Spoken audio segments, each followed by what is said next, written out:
we know there's a scripture in Revelation. It talks about the beast, and it describes him as the beast who once was, now is not, is an eighth king, and he belongs to the seven and is going to his destruction. So, there's been a lot of speculation about this. Who are these eight kings? Who are seven kings? Actually, I should probably back it up a little bit. I didn't read the whole thing. It says, this calls for a mind of wisdom. Now, it's interesting. They say that again, very similar to the mark of the beast, calling for a mind of wisdom. The seven heads are seven hills on which the woman sits. There are also seven kings. 5 have fallen. 1 is, the other has not yet come. But when he does come, he must remain for a little while. The beast who once was and now is not is an eighth king. He belongs to the seven and is going to his destruction. The 10 horns you saw are 10 kings who have not yet received a kingdom, but who for 1 hour will receive authority as kings along with the beast. And that's why I was saying Mr. O and Mr. T and those kind of guys may fit into this category. They have one purpose and will give their power and authority to the beast. As we've already seen, they're in lock of the step, as they call it. They're all following the same script, same plan. All their news are broadcasting the same script, talking about the one to the world to the order. So kind of interesting, right? This whole 7 and 8 and what does it all mean? Now, when John wrote this, that's why a lot of people think, well, it's Nero or one of these guys, because he's saying 5 have fallen, 1 is, and then the other is not yet come. But it could also be that he's seeing that in his vision. So there's different ways you could look at what he means by that. There's also the thought that when they do this, they always do these things in 7-year plans. We know that there's going to be it seems very strongly there's going to be a 7-year plan. They have a 7-year plan. And there's a lot biblically that points to the 7-year plan. We're also starting the beginning of a Shemitah cycle, which also makes a perfect sense biblically for it to be a 7-year period here as well. But apparently when they do these 7-year plans, they kind of do the first 5 years as sort of an initiation cycle, and then they kind of seal things in the last 2 years. So it's interesting he separates 5 from the 7. For example, a lot of these things that they've been trying to bring in, they'll kind of bring them in, and then they'll kind of, in the last couple of years, they'll kind of make some things happen, kind of seal it off, and then they'll move on to the next 7. And it seems that they go along with the Jewish Hebrew calendar as well, which also points to them looking at things biblically.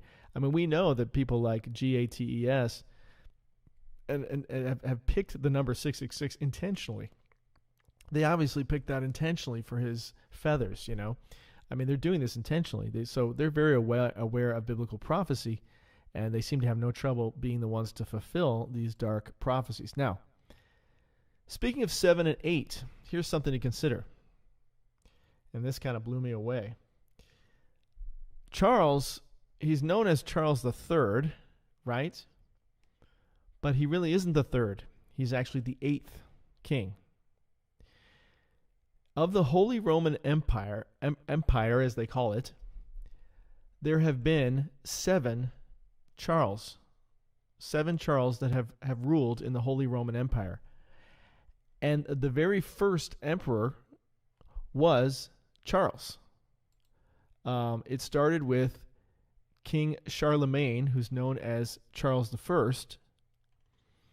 If you've ever seen the musical Pippin, it was about Charlemagne. But he was known as Charles I. Okay, he was the first Charles, and he was the first emperor of the Holy Roman Empire. Can you believe that? So the first guy, the first dude who was ruler and head of the state was Charlemagne, or Charles I. Okay, so he's the first guy. So when you put this in context with this idea of 7 and 8, and that he's of the 7. Could he be of the 7 because his name is Charles, and they're all named, all of these were named Charles? So could that be what it means that he's of the 7 because he has the same name, and he's also going to lead the revived Roman Empire, so to speak? Or you could argue that it never died, however you want to look at it. But let's take a look at this real quick with Chucky. Chucky, what took you so long? All right, Charles. Okay, so there were 7 Charles. Chucky. Okay, so here he is. So here's the first Charles. That's number 1. I just want to show these to you. And I guess his son's name wasn't Pippin. I guess it was Louis. But anyway, so you got Charles the First, and then Charles the Second. There's Charles the Second. Then there's Charles the Third, and keep going here. There's Charles the Fourth,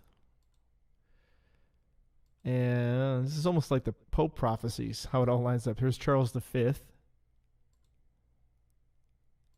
And there's Charles the Sixth. And last but not least, we have Charles the Seventh. Okay, I kind of skipped over it there. Whoops. Let me go back one. Charles the Seventh. Charles. Wait. There he is. Charles the Seventh. Okay, so there's Charles the Seventh. And that's it.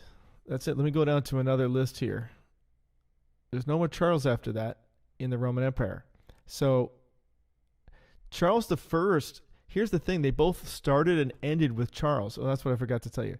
So Charles the First was the first one, and Charles the Seventh was the last one. See? It says Charles, this is Charles the Seventh now, was a member of the house of Wittelsbach, and his reign as the Holy Roman Emperor thus marked the end of 3 centuries of uninterrupted Habsburg imperial rule. That's it. So it started with Charles the First, and it ended with Charles the Seventh. Can you believe that? Chucky from end to end. So he's of the 7, but he's the 8th because he's another Charles. See what I'm getting at here? Can you believe that? Bookended by the Holy Roman Empire was bookended by Chucky's. All right, let's go down here a little further. I'm going to show you this one too. So here you see it again. There's Charles the First, Charles the Second, Charles the Third, and then the associated popes. So see, the Pope is the false prophet that always goes with the emperor, right? You've got your emperor and you got your false prophet, and that's why it's the Roman Empire, right? It's just like the Roman Empire. You've got your false prophet and you got your Antichrist, and they're always working hand in hand with each other. So you always have the Pope and the emperor who goes with it, and there's all your Chuckies. And this one, for some reason, it doesn't show you 6 and 7 here, but we saw those up there. So that's kind of amazing, don't you think? Kind of seems almost biblical. Just looking at that scripture again. The beast once is an 8th king. He belongs to the 7 and is going to his destruction. So he belongs to them because he's another Holy Roman Emperor named Chucky. Okay. So the revived Roman Empire. Now, Jesus talks about this in Luke 21 when he says, the Jewish people will fall by the edge of the sword and shall be led away captive into all the nations, and Jerusalem shall be trodden down by the Gentiles until the time of the Gentiles be fulfilled. Right? So these Romans are the Gentiles. Romans essentially epitomize the Gentiles. Even the book of Romans, you could say, does as well. And so we see that here, Jesus talking about this, and then we also see it in Revelation 11, where it says that the Gentiles will trample on the outside the temple, the outer courts for 42 months, which is exactly how long the Antichrist is going to reign. And he's going to reign there in Jerusalem. He's going to set himself up in the temple and declare himself to be God. So they're going to trample the outer courts during that time, as it says in Revelation 11.